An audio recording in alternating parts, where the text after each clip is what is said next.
चाहे कुछ भी कर लो, इसमें किसी की नहीं चलती है। ऐसा नहीं है कि कोई व्यक्ति अधिक धनवान है तो वो कुछ रिश्वत दे देगा और बुढ़ापा उस पर असर नहीं करेगा। ऐसा नहीं है कि कोई बड़ा बहादुर है, लोग उससे डरते हैं तो बुढ़ापा भी उसके डर से उसके पास नहीं जाएगा। चाहे कोई ज्ञानी हो, धनी हो, बली हो या गुणी हो, सबके सारे हुनर धरे के धरे रह जाएंगे जब बुढ़ापा आपके ऊपर आएगा तब। इसलिए ये जानकारी सबको ध्यान से सुननी चाहिए। प्रिय दर्शकों, आपको इस वीडियो से पता चलेगा कि औलाद बुढ़ापे में साथ क्यों छोड़ जाती है। इस बात को समझाने के लिए हमें इस कहानी को ध्यान से सुनना चाहिए। किसी जंगल में एक बहुत बड़ा बरगद का वृक्ष था। उस वृक्ष पर हजारों भांति भांति के पक्षी दिन भर किलोले करते रहते थे, अर्थात पूरे जंगल के पक्षी उस वट वृक्ष पर विश्राम करने के लिए जाते रहते थे। कुछ पक्षियों का तो वो वृक्ष स्थायी निवास था। उस वृक्ष पर रहकर पक्षी अपार आनंद की अनुभूति प्राप्त करते थे। प्रिय दर्शकों, कहते हैं हम जब किसी स्थान पर या किसी व्यक्ति के साथ एक लंबे समय तक रहते हैं तो हमें उससे लगाव हो जाता है। इसी तरह उस वृक्ष पर रहने वाले सभी पक्षियों को उस वट वृक्ष से मोह हो गया था। प्रिय दर्शकों, एक दिन के बाद जंगल में सूखा पड़ गया। कई वर्षों से पानी नहीं बरसा था। जंगल के वृक्ष सूखकर मुरझाने लगे। वह वट वृक्ष भी पानी न मिलने के कारण सूखने लगा। समस्त पक्षी धीरे धीरे करके उस वृक्ष को छोड़ करके जाने लगे। जब वह वृक्ष पूरे तरीके से सूख गया और उसके पत्ते डालियां टूटकर नीचे गिरने लगे तो उस वृक्ष पर रहने वाले सारे पक्षी उस वृक्ष को त्याग करके किसी दूसरे स्थान पर चले गए। केवल एक बूढ़ी चिड़िया उस वृक्ष पर अकेली बैठी रह गई। उसने देखा कि वृक्ष पर रहने वाले सारे पक्षी एक करके वहां से जा चुके हैं। कुछ पक्षियों ने उस बूढ़ी चिड़िया से भी चलने को कहा, परंतु चिड़िया ने जाने से मना कर दिया। बूढ़ी चिड़िया ने सोचा कि मेरा जन्म इसी वृक्ष पर हुआ है, इसी वृक्ष पर मैं खेल कूद कर बड़ी हुई हूँ। मेरे जीवन के सारे सुख मुझे इसी वट वृक्ष ने दिए हैं। आज जब इसके ऊपर विपत्ति आई है तो मैं इसे विपत्ति में अकेला छोड़कर कैसे जा सकती हूँ। इस वृक्ष ने मुझे पाल पोस कर बड़ा किया है, दुख सुख में मेरा साथ दिया है। मुझ पर इस वृक्ष का उद्धार है। मैं मर कर भी इस वृक्ष को छोड़कर नहीं जाऊंगी। वह लोग बड़े खुदगर्ज होते हैं जो अपने माँ बाप को बुढ़ापे में छोड़कर चले जाते हैं या परदेश में रहकर सुख पूर्वक जीवन यापन करते हैं। घर पर अपने वृद्ध जनों को भूल जाते हैं। ऐसी संतान के लिए धिक्कार है जो अपने माँ बाप के बुढ़ापे का सहारा नहीं बनती है। सोचो, जब तुम असहाय थे, जब तुम कमजोर थे, जब तुम्हारे माँ बाप ने तुम्हारा साथ छोड़ा था क्या? जब तुम बीमार हुए थे तब वह तुम्हें छोड़कर कहीं गए थे क्या? जब तुमने किसी से झगड़ा किया था और तुम झगड़े में पड़ गए थे तो क्या तुम्हारे माँ बाप ने तुम्हें अकेला छोड़ दिया था? जब तुम्हारे माँ बाप के मन में किसी अच्छी चीज को खाने की इच्छा उत्पन्न हुई थी तब उन्होंने वह चीज तुम्हें छोड़कर कभी अकेले खाई थी क्या? आज वह बूढ़े हो गए हैं तो तुम्हें उनसे घृणा होने लगी है। तुम्हारे लिए उन्होंने इतना किया, तुम उनके लिए इतना भी नहीं कर सकते कि उनके बुढ़ापे की लाठी बन जाओ। प्रिय दर्शकों, बूढ़ी चिड़िया ने मरते दम तक वृक्ष का साथ न छोड़ने की कसम खा ली। कुछ दिन और बीते तो वह वृक्ष बिल्कुल जर्जर हो गया। अब दीमक भी उसे खाने लगी, लेकिन चिड़िया उसे छोड़कर नहीं गई। दिन में थोड़ा इधर उधर घूमकर अपना भोजन जुटा लेती थी और शाम होने पर उसी सूखे हुए वृक्ष पर आकर बैठ जाती थी। इसी तरह से कई रोज बीत गए।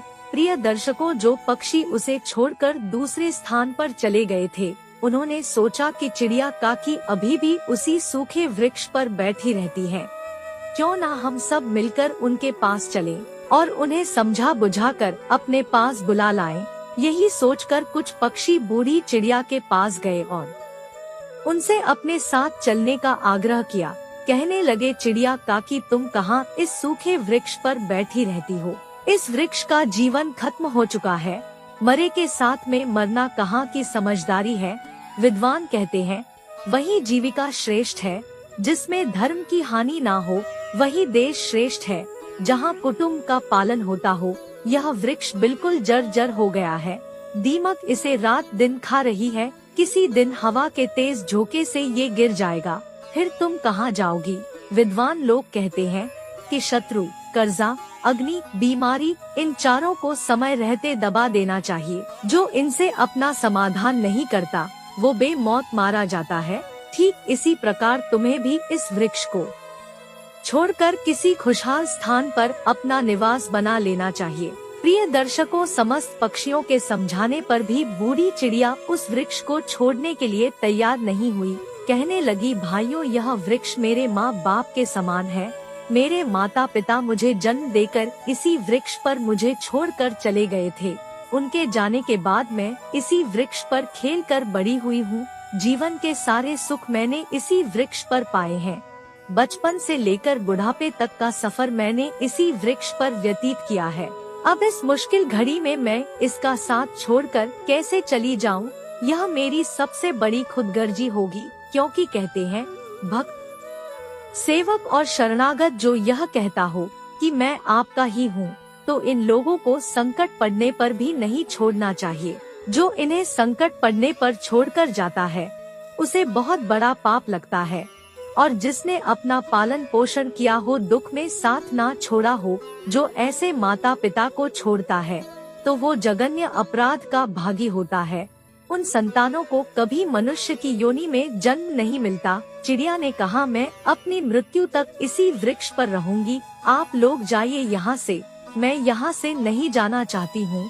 प्रिय दर्शकों, चिड़िया की बात सुनकर सारे पक्षी निराश हो जाते हैं। वह सभी लौटकर वापस चले जाते हैं।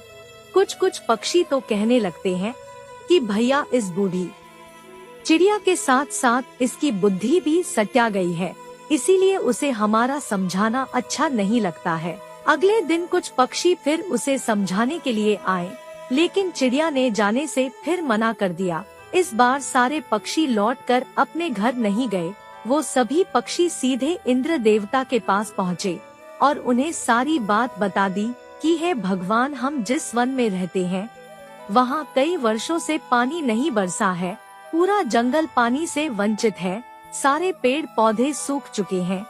जंगल के सभी जीव जंतु जंगल छोड़कर दूसरे स्थान पर चले गए हैं। पर दुख की बात यह है कि जिस बरगद के पेड़ पर हम लोग रहते थे, उसी वृक्ष पर एक बूढ़ी चिड़िया भी रहती थी। हम लोग तो चले गए, पर वह चिड़िया अभी भी उसी वट वृक्ष पर बैठी हुई है। वह उस वट वृक्ष को छोड़कर कहीं नहीं जाना चाहती। वृक्ष सूखकर जर्जर हो चुका है, वह कभी भी गिर सकता है। हम लोग उन्हें समझाने गए थे, पर वह फिर भी उस वृक्ष को छोड़ने के लिए तैयार नहीं हुई।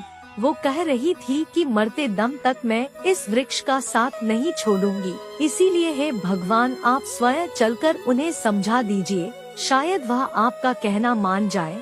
प्रिय दर्शकों, पक्षियों के निवेदन को इंद्र ने स्वीकार कर लिया और इंद्रदेव उन पक्षियों के साथ उस वन में जाकर उस बूढ़ी चिड़िया को समझाने लगते हैं। इंद्रदेव कहते हैं, हे चिड़िया रानी, मैं इंद्र तुम्हें समझाने आया हूँ। यह वृक्ष बहुत ही ज्यादा जर्जर स्थिति में पहुँच गया है। इसकी डालियाँ सूखकर गल चुकी है। इस पर छाया के लिए एक भी सूखा पत्ता नहीं बचा है और आप भी बहुत बूढ़ी हो चुकी हो। किसी दिन यह वृक्ष गिर गया तो आपकी मृत्यु हो सकती है। इसलिए इस वृक्ष को छोड़कर किसी सुरक्षित स्थान पर चली जाइए। प्रिय दर्शकों, इंद्र की बात सुनकर बूढ़ी चिड़िया कहने लगी, हे भगवान, एक बात बताओ, जब मेरा जन्म हुआ था तो मेरे माता पिता मुझे इसी वृक्ष पर छोड़कर स्वर्ग सिधार गए थे। मैं जब असहाय थी तो मुझे इसी वृक्ष ने पाल पोस कर बड़ा किया। मैं इसी पर खेली कूदी हूँ, इसी पर रहकर मैंने सारे सुख उठाए हैं। इसी वृक्ष पर रहते रहते मैं बूढ़ी हो गई। मेरा पूरा जीवन इसी वृक्ष की छाव में बीता है। आज जब इस वृक्ष पर विपत्ति आ गई तो मैं इसे छोड़कर कैसे चली जाऊं? अक्सर लोग यही करते हैं कि विपत्ति आने पर या गरीबी में वह अपने हितैषियों का आपने